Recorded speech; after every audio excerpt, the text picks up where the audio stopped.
حاصل ہو۔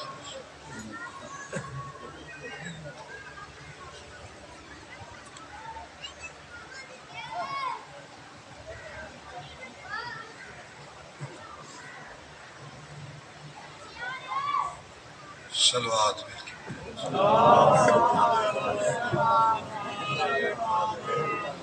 اہل اتحاد کے استقبال کے لیے بالخصوص شہزادی کونین کے استقبال کے لیے سینے کی قوت صاف کر کے بلند آواز سے صلوات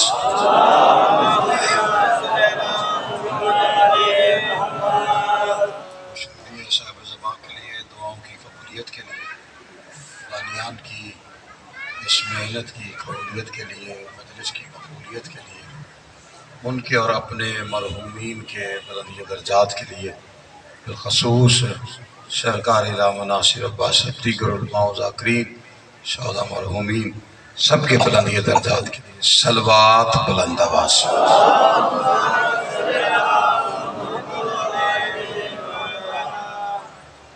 اہل اتحاد کا عظیم اور کریم خالق اب تمام حضرات کو مجلس اعظام میں حاضری کا اجر عظیم، بانیان کے رزق عزت بخت میں اضافہ، خالق کائنات ہمارے وہ گناہ معاف فرمائے جن گناہوں کی وجہ سے ہم حجت دورہ کی زیارت سے محروم۔ خالق کائنات مالک کائنات جلد ظہور فرمائے۔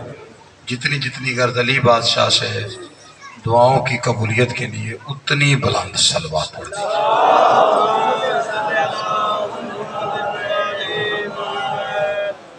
عزیزان گرامی قدر، موالیان حیدر کرار، ماتم داران سلطان نینوا، حسین بادشاہ کے عزت دار مہمانان گرامی، واجب الاحترام شرائع صاحب تشریف فرمائیں۔ میرے بھائی ذیشان بلوچ بھی ممبر پہ، اور مالک ریادہ وقت میں اقبال میں بلندی عطا فرمائیں۔ زیادہ طویل نہیں، بس بچہ ہے، بھائی ہے چھوٹا منظر، اور بانیان کی محبت ہوتی ہے ہر سال کی۔ بغیر تمہید کے پہلا جملہ کہتا ہوں، اگر وصول ہو گیا تو تھوڑی سی حاضری میں آپ کی بارگاہ میں پیش کروں۔ وقت اتنا ہے کیونکہ پیچھے اور ذاکرین بھی ہیں اور آپ کا سارے وقت کا نظام بھی انتظامیہ۔ پوری کائنات میں جس کی سخاوت کی کتاب میں لفظ بس کوئی نہ ہو اسے حسین کہتے ہیں۔ اس بندے کو بات سمجھ لیں، میں نے وقت ہی ضائع نہیں کیا۔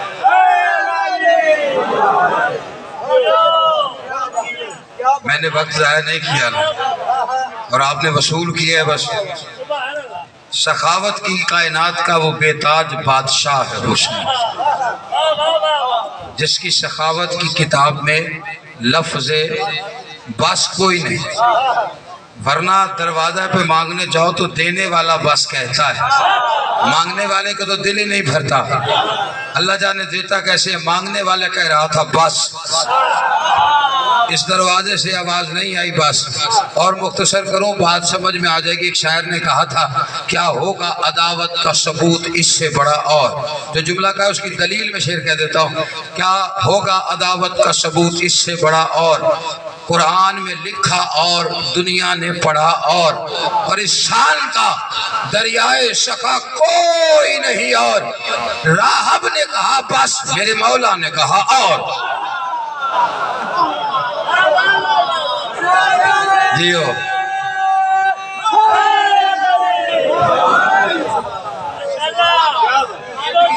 ساتویں بیٹے پہ وہی بولا تھا نا، اور اسی نے کہا تھا بس۔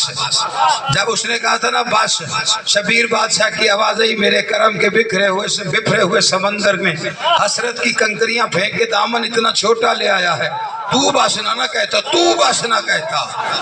حسین فرماتے تو بس نہ کہتا، میرے کرم کے سمندر میں وہ تلاطم تھا، آج حسین اپنے دان پہ آیا، تو بس نہ کہتا۔ محشر والے دن اولاد آدم ادھر ہوتی، اولاد راہب ادھر۔ آباد و شاد و شاد. جس بندے کو بات سمجھ میں یہ جو بھی بادشاہ حسین صرف یہ لوگ کہتے نہیں راہب تک بات تھی، وہ ایک لے گیا بیٹے، قصہ بنایا شیعوں نے. اور سب سے پہلی بات کہ راہب کے تو بیٹے ہی نہیں ہوتے، وہ تو شادی نہیں کرتا. تو یہ کہاں سے لے گیا؟ اچھا اگر ان کے بیٹے نہیں ہوتے تو وہ جو 3 دن تک رسول اللہ سے مناظرہ کر رہے تھے، ابن اللہ ہے کہ عبداللہ ہے، وہ راہ چلتے ہوئے تھے. راہب اسے کہتے ہیں، وہ کہتے ہیں جو بہت بڑا عالم ہوتا ہے نا اسے راہب کہتے ہیں. تعریف ہی پہلے راہب کی غلط کر. دوسری بات یہ ہے کہ قرآن کی آیت نکال دو قرآن سے، ابنانا و ابناکم. 3 دن تک مناظرہ ہوا شہر علم سے. اس کا مطلب ہے عام تو نہیں تھے نا جو شہر علم سے بحث کر رہے. تیسرے دن کی شام آئی، اللہ کی آواز آئی، اگر یہ مناظرے پہ راضی نہیں ہوتے ان سے کہ مباہلے پہ آؤ. پھر میدان میں بات کرتے ہیں، جو جھوٹا ہوگا اس پہ لعنت کریں گے. اور اللہ نے شرط بڑی عجیب رکھی. دیکھیں 6 ہجری میں رسول اللہ کے بیٹے تصدیق فرمایا جائے، اللہ نے واپس لے لی رسول کی گود سے بیٹا واپس لے لی. 10 ہجری میں مباہلہ رکھا 4 سال کے بعد. اور جب مناظرے سے بات مباہلے پہ آئی تو شرط بڑی عجیب رکھی. ان سے کہے تم اپنے بیٹے لاؤ، ہم اپنے لاتے. اچھا ان سے کہا نبی نے جاؤ اپنے بیٹے لاؤ، ہم اپنے لاتے. وہ جس کے مرضی لے آئیں، جتنے مرضی لے آئیں. مسئلہ تو ادھر ہے. لوگ کہتے ہیں جو راہب ہوتا ہے جن سے کہا نا تم اپنے بیٹے لاؤ، لوگ کہتے ہیں ان کے ہوتے ہی نہیں. جو کہہ رہے ہیں ہم اپنے لاتے ہیں اس کا ہے ہی نہیں. خالی جھولی کے ساتھ کہہ رہا ہے ہم اپنے لائیں گے، تم اپنے لاؤ. وہ جس کے مرضی لے آئے، جتنے مرضی لے آئے. مسئلہ تو ادھر ہے. سچی زبان کہہ رہی ہے ہم اپنے لائیں گے. 4 سال پہلے اللہ بیٹے واپس لے چکا ہے. پلٹ کے ایک دفعہ تو نبی کہتے نا یا اللہ تو نے بیٹے دیے ہیں، تو نے واپس لیے ہیں، اب میری گود خالی ہے. مباہلہ سال بعد نہیں، صبح ہے. صبح میں بیٹے نہ لے کے گیا، وہ لے آئے اپنی گودیوں میں بیٹے.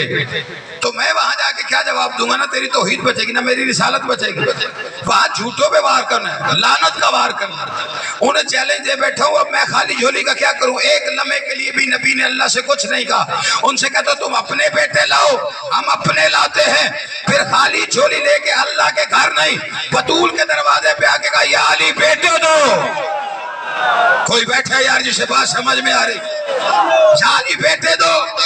میں نے کہا سرکار آپ نے یا علی سے بیٹے مانگ لی، ہم کچھ مانگے. لوگ کہتے بدعت ہو گئی. کہیں بیٹے مانگ کے یہی تو جاہلوں کو بتا رہا ہوں، علی سے بیٹے مانگنا بدعت نہیں، سنت رسول ہے.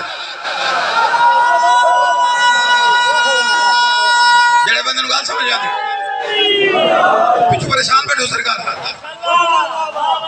اور یہ جو حدیث قصہ پڑھی جاتی ہے، یہ میں چھوٹے بچوں کے لیے پڑھی. یہ جو حدیث قصہ پڑھتے ہیں یہ نازل ہوئی تھی آیہ مباہلہ کے بعد 10 ہجری. جب نبی نے آگے کہا تھا نا بیٹے دو، اور گھر آئے تھے پنجتن کی پہلی میٹنگ ہوئی تھی توحید کا جلسہ رکھنے کے لیے، بچانے کے لیے. چادر کے نیچے نبی گھر آئے اور یمنی چادر اڑا. ادھر دھیان نہ کرو سرکار، تجھے میرے والے پاسے کرو. اتھے تے نبیاں دی نہیں چھوڑی گئی. یہ تو ٹبر ہی بڑا ڈاٹا ہے. میں ایک باری ادھر توجہ اس لیے نہیں جان دیتی کہ اتھے کچھ بھی نہیں ہونا، جو مرضی آپ. ٹھیک ہے کہ نہیں؟ اے اللہ معافی دے. ٹھیک ہے کہ نہیں؟ تے اتوں اللہ نہ کرے کسی دی گھر والی ڈاڈی ہو. ساڈے سادھو سیکھتے وہ اٹھتا سی، یہ میں اتنے اڈنا انہیں سارے ویخ ویخ لوگ رونا. سادھو تو گھر آنا تو گڈی لڑنا انہیں کہ تم کی لوگوں نے بے وقوف بنایا. وہ ایک دن اپنے گھر پہ اس نے اڑنا شروع کر دیا. شام کو گھر آیا، بیوی کہتی ہے سادھو سے ہوئے جرا ساڑھے گھر تے اڑ رہے تو کچھ اڑتا رہنا. انہیں کہا جو حقیر میں ہی شام. بیوی کہتی ہے میں بھی اکھا وینگا وینگا کیوں اٹھتا ہے. اتنے راضی کرنے والا کوئی کام نہیں. تسی میرے والے پاسے توجہ کرو. اللہ رسول کا ذکر کری توجہ ہے کہ نہیں آپ؟ ہاں اللہ نے کیا کہا, نبی نے کیا کہا, شمنی چادر. اب حدیث کتاب میں ہوا کیا, نبی چادر میں آئے تھے اور پہلا شہزادہ آیا. جیسے نبی چادر میں آیا نا, پہلے شہزادے نے پوچھا, میں حسین پڑھنے لگا. پہلے شہزادے نے پوچھا, بڑے شہزادے نے, اما نانا کی خوشبو ہے. اچھا یہ گھر پوری کائنات میں رقبے کے لحاظ سے چھوٹا ہے, رتبے کے لحاظ سے سب سے بڑا. اور ایسا نہیں ہے کہ بی بی نے کہا اس حجرے میں جاؤ کہ یہ حجرے میں بیٹھے ہوں گے نا, بی بی نے سیدھا فرمایا وہ چادر کے نیچے. حسن بادشاہ نے آکے کیا کہا, نانا اجازت ہے چادر میں آ جاؤں؟ نبی نے کہا آ جا میرا بچہ. اس کے بعد آپ کا میرا بادشاہ حسین آیا, اما نانا کی خوشبو, کہا وہ چادر کے نیچے. حسین بادشاہ نے بھی وہی جملے کے حدیث قصہ کہتی ہے, جابر ابن عبداللہ انصاری روایت کر کے کہتے حسین بھی چادر کے قریب آ گئے اور آکے کہا نانا اجازت ہے میں چادر میں آ جاؤں؟ چادر کے قریب کھڑے ہو کے اپنے گھر میں حسین کہہ رہے اجازت ہے میں چادر میں آ جاؤں. جو بندہ بادشاہ حسین کے مزاج سے واقف ہے, اللہ کے گھر دروازے پہ کھڑے ہو کے نہیں کہتا اجازت ہے تیرے گھر آ جاؤں. اس کے گھر میں نانا سجدے میں ہوتا ہے, سجدے میں قریب آ کے یہ نہیں پوچھتا نانا اجازت ہے میں سجدے میں پوسٹ پہ بیٹھ جاؤں. اپنی مرضی سے آ جاتا ہے, اپنی مرضی سے پوسٹ پہ بیٹھ جاتا ہے. لیکن اللہ جانے اپنے ہی گھر میں ماں کی چادر کو دیکھا, نانا کو نیچے دیکھا اور آواز دے کے کہا نانا اجازت ہے چادر میں آ جاؤں. میں نے کہا بادشاہ سارے پریشان اس لیے بیٹھے ہوئے ہیں, اللہ کے گھر جاتے ہوئے اجازت نہیں لیتے ہو, نانا کی پوسٹ پہ نماز میں بیٹھتے ہوئے اجازت نہیں لیتے ہو, آج اپنے ہی گھر میں بیٹھ کر اماں کی چادر کے باہر کھڑے ہو کے کہہ رہے اجازت ہے میں اندر آ جاؤں. آج اپنے حسین بادشاہ کی آوازیں جاہلوں کو سمجھانا چاہ رہا ہوں, اللہ کی مسجد اور ہے, بطول کی چادر اور ہے. کوئی بیٹھا یار جسے بات سمجھ میں آئی؟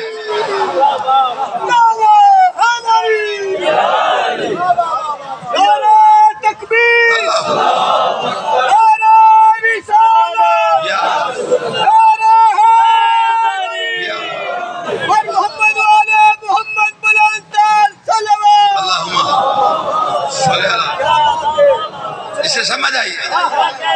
حسین نے صرف راہب کو تھوڑی بس کہا تھا, حسین کو کہنا پڑتا ہے بس. دلیل وہ رکھنے لگا اور دعا چاہتا. علامہ اقبال نے ایک شعر لکھا تھا, خود ہی کو کر بلند اتنا کہ ہر تقدیر سے خدا بندے سے بتا تیری سارے نوان. وہی علامہ اقبال ہے نا کہ محمد سے وفا تو نے تو ہم تیرے, یہ جہاں چیز ہے کیا لوہو قلم تیرے ہیں. اور یہ علامہ اقبال وہ ہے میرے شہر کا, میں اس لیے اس کی وکالت کر رہا ہوں. یہ شیعہ علماء سے فلسفہ پڑھتا اور شیعہ ہو گیا. اسی لیے تو لوگ جب اسے مولوی پوچھتے تھے نا, اس نے کہا تو اس مذہب پہ کہ ہمارے مذہب پہ ہے کدھر تو؟ وہ بھی علامہ اقبال تھا. انہوں نے کہا واضح کر اپنا تیرا مذہب کیا ہے؟ اس نے کہا آدمی کام کا نہیں رہتا, عشق میں یہ بڑی خرابی ہے. پوچھتے کیا ہو مذہب اقبال, یہ گناہگار تو بہت خرابی ہے.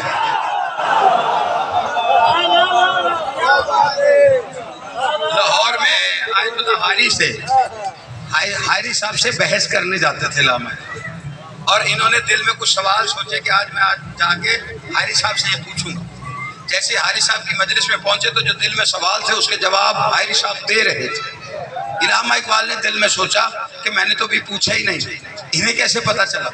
اٹھ کے چلے گئے, اگلی مجلس پھر تھی, پھر آئے, اگلے دن پھر آئے, اور پھر جیسے ہی آگے بیٹھے تو حاری صاحب فرما رہے تھے کہ کچھ لوگ دل میں سوال سوچ کے آتے ہیں, جب ان کے پوچھنے سے پہلے جواب دے دیے جائے پھر وہ دل میں سوچتے ہیں میں نے تو بھی پوچھے بھی نہیں تھے.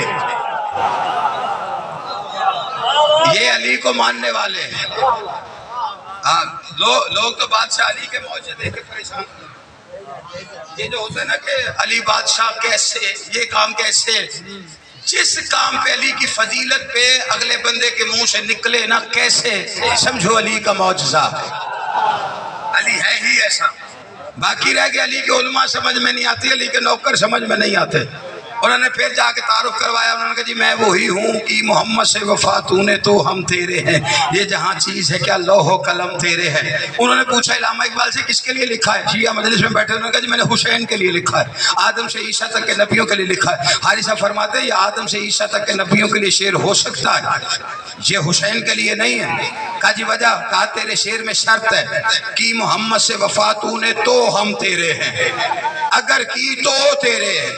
حسین نے جیسے کی ہے ویسا لکھ کے لا، اپنا ہی شعر بدلا سا، چھپا ہوا نہیں چھپا ہوا شعر ہے جو مجمع عام میں حائری صاحب نے پڑھا تھا۔ علامہ اقبال گیا اپنا یہی شعر سیدھا کر کے لے کے آیا حسین کی شان میں کہ محمد سے وفا تو نے تو ہم تیرے ہیں، یہ جہاں چیز ہے کیا لوح و قلم تیرے ہے۔ اس نے لا کے پرچہ دیا حاری صاحب کو مجمع عام میں پڑھنے کے لیے۔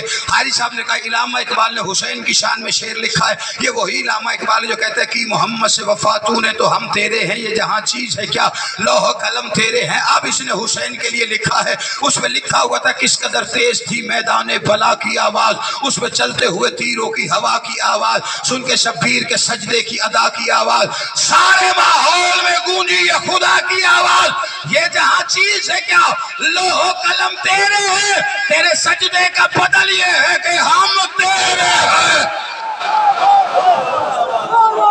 جس بندے کو بات سمجھ اسی علامہ اقبال نے لکھا حسین بس نہیں کہتا، کسی کو بس نہیں کہتا۔ میں نے جو پہلا جملہ کہا اس کی دلیل پہ آ رہا ہوں میں، بالکل اپنے موضوع سے بات۔ اس کی سخاوت کی کتاب میں لفظ بس، یہ راہ پہ پریشان ہے وہ بھی بس کہتا۔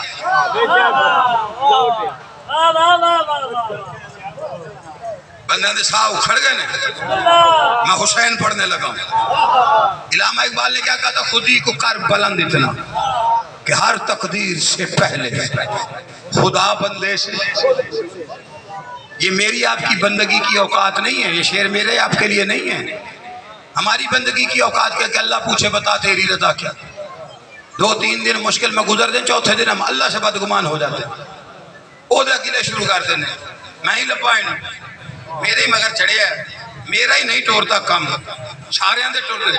معصوم فرماتے ہیں مت گلا کیا کر کسی بشر سے اللہ، وہ ناراض ہو جاتا ہے کہ کس کا گلا کس سے کر رہا ہے۔ تجھے اس کی حکمت سے واقفیت نہیں ہے تو تیرا قصور ہے، اس کی حکمت میں فرق نہیں ہے۔ لیکن علامہ اقبال نے لکھا ہے نبیوں کے لیے، آدم سے عیسیٰ تک کے لیے۔ دلیل دیتا ہوں، ہر نبی ایک وقت ایسا ہے اللہ نے ہر نبی کو عشق کی ایک منزل دی، اس منزل سے گزرا ہے ہر نبی، لیکن جب منزل کی معراج کے قریب آیا کوئی نہ کوئی وقت ایسا آیا جب اس نے تھک کے کہا بس، پھر اللہ نے کہا بتا تیری رضا کیا ہے۔ جو بندہ پریشان ہے، ابراہیم سے کہا بیٹے کو بیوی کو چھوڑ لکودک صحرا میں، وہاں پانی بھی نہیں، چھوڑ آیا۔ اللہ نے کہا میرا گھر بنا دیا، آگ میں اتر جا، اتر گیا۔ پھر کہا عشق کی منزل یہ ہے کہ تو بیٹے کی گردن پہ چھری چلائے، یا نبی نے نبی کی گردن پہ چھری رکھی، صرف نبی نہیں باپ بھی تھا جس کی گردن پہ چھری، وہ بھی نبی ہی نہیں، صرف نبی ہی نہیں بیٹا بھی تھا، ادھر چھری رکھی۔ ہر منزل سے گزرتا گزرتا ابراہیم جیسے ہی بیٹے کی گردن پہ چھری آئی، ابراہیم کی آواز آئی مالک بس، اللہ کی آواز آئی بتا تیری رضا کیا ہے۔ یعقوب سے یوسف بچھڑ گیا تھا، ساری زندگی بچپن سے جوانی تک اسے روتا رہا، جہاں تک کہ آنکھیں سفید ہو گئی۔ ایک منزل ایسے آئی جب یعقوب کی امید ڈوبنے لگی تھی، اس نے کہا مالک بس، اللہ کی آواز ہے یعقوب تو بتا تیری رضا کیا ہے۔ نوح کشتی بناتا رہا، 200 سال اکیلے امت کو لے کے چلا ہے، ایک بھنور آیا ہے جس میں کشتی پھر پھنسنے لگی اور امت ڈوبنے لگی۔ نوح کی آواز آئی میرے مالک بس، اللہ کی آواز آئی بتا تیری رضا کیا ہے۔ قرآن کا سند یافتہ صابر نبی ہے ایوب نبی، قرآن کہتا ہے اللہ نے عشق کے اتنے بڑے بڑے امتحان لیے، اولاد کا امتحان، مال کا امتحان، صحت کا امتحان، لیکن بات اس منزل پہ آ گئی جب اس کا عشق جواب دے گیا، بات غیرت پہ آئی، بیمار ہتھیلیاں ٹیک کے اٹھا، اٹھ کے کہتے مالک بس، اللہ کی آواز آئی ایوب تو بتا تیری رضا کیا ہے۔ چپ کر کے بیٹھنے والوں، آدم سے عیسیٰ تک ہر نبی کہتا رہا ایک منزل پہ جا کر مالک بس. اللہ کہتا تھا بتا تیری رضا کیا ہے. اللہ جانے 10 محرم کو شبیر کا عشق کس معراج پر تھا. کربلا میں ایک وقت وہ بھی آیا, اللہ کی آواز آئی حسین بس. حسین کہتا تو بتا تیری رضا کیا.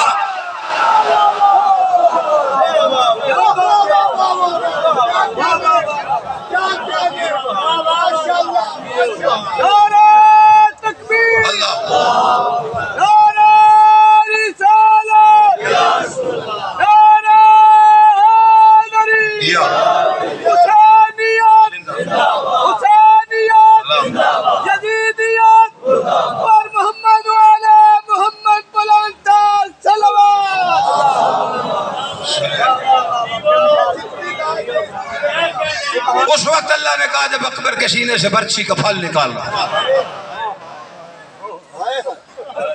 صرف زمین نہیں اللہ کا عرش ہل گیا. آواز حسین بس. انیس فرماتے ایک وقت آیا اللہ نے کہہ دیا لاشوں پہ لاشیں لا چکے, بس ہے حسین بس. تیروں میں تیر کھا چکے, بس ہے حسین بس. زخموں میں زخم آ چکے, بس ہے حسین بس. ہم تم کو آزما چکے, بس ہے حسین بس. اللہ کی آواز ہے باقی جو ہے وہ ظلم کی بیداد کے لیے کچھ امتحان چھوڑ دے سجاد کی.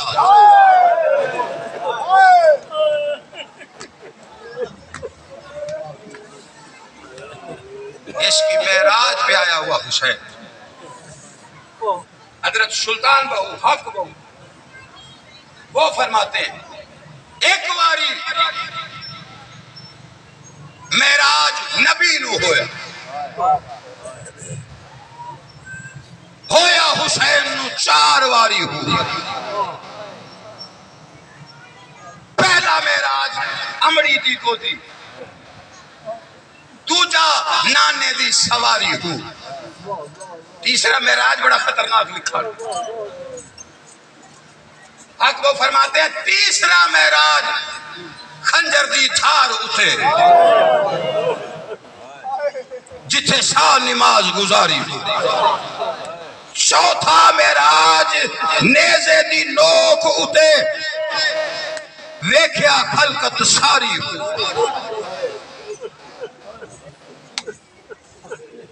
نیزے پہ تھا شبیر کا سارا. ادھر جملہ پڑھوں گا ادھر سمجھ آئے گا. ذمہ دار لوگ بیٹھے ہوئے. حسین کا چہرہ سورج بنا ہوا تھا, باقی سر سورج مکھی بنے ہوئے. جڑا سمجھے انہیں ہائے کر لی, جنہیں نہیں پتا انہوں نے تفصیل انداز دے. سورج مکھی کا کام کیا ہوتا ہے؟ سورج مکھی کیوں کہتے ہیں؟ سورج علم کرتا ہے, جدھر سورج جاتا ہے پھول کا چہرہ ادھر مڑ جاتا ہے. ہر چہرہ سورج مکھی تھا, حسین سورج تھا. جدھر حسین کا سر والا نیزہ ہوتا ادھر ہر کسی کا سر ہوتا, لیکن حسین کا سر ادھر ہوتا جدھر اکبر کے سر والا نیزہ ہوتا. ہائے کر حسین کا چڑھتی جوانی مارا گیا ہے.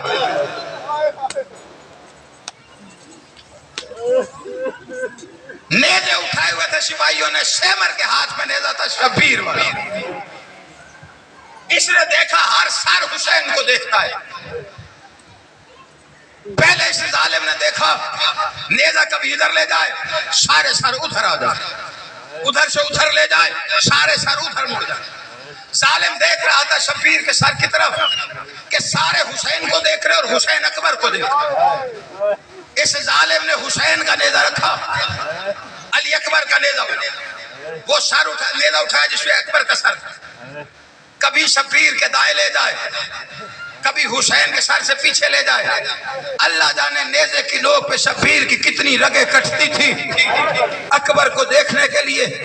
صبح سے شام تک بے غیرت یہی عمل کرتا رہا. شام ہو گئی, ابن سعد کے قریب آ کے کہتا ہے مجھے آج رات کے لیے علی اکبر کا سر دے دے. کہتا ہے کیوں دوں تجھے سر؟ ظالم دے کے کہتے مجھے شرارت سوجی ہے, میں نے رات کو ایک شرارت کر کے دیکھنی حسین کے سر سے. اس ظالم نے کہا اچھا رکھ لے. اس نے اکبر کا سر اتارا نیزے سے اور صندوق میں رکھ کے تالا لگا دیا. ساری رات صندوق میں سر رکھنے کے بعد یہ ظالم شراب پیتا رہا. یہ ظالم سو گیا. صبح ہوئی جب قافلہ جانے لگا نا, اس نے وہ نیزہ دیکھا جس پہ حسین کا سر تھا. اب اس پہ سر نہیں, خالی نیزہ تھا. لوہے کا تازیانہ لے کے وہاں آیا جہاں سید سجاد زنجیروں میں رکوع کے عالم میں تھا. اس نے سید سجاد کی پوسٹ پہ لوہے کے تازیانوں سے کربلا کا سفر لکھنا شروع کیا ہے. سید رو کے کہتے تمہارے ہاں مارنے سے پہلے پوچھنے کا رواج کوئی نہیں ہے, مجھے مارتا کیوں ہے؟ بے غیرت کہتا ہے تیرے باپ کا سر کہاں ہے, نظر نہیں آتا. خون رو کے سید کہتے پہلے دیکھ علی اکبر کا سر کہاں ہے. آگے سے کہتے وہ میں نے رات کو صندوق میں رکھا تھا. سید تڑپ کے کہتے جلدی صندوق کھول ورنہ ابھی قیامت آنے والی ہے. اس نے صندوق کھولا. منظر بڑا عجیب تھا. اکبر کے سر پہ حسین کا سر تھا. حسین کے لب اکبر کے لبوں پہ تھے. کٹی گردن سے آواز آ رہی تھی, اکبر تیرے جیسے بیٹے برچھیوں کے لیے نہیں پالے جاتے. اکبر میں نے تجھے نانا کی صورت سمجھ کے مانگا.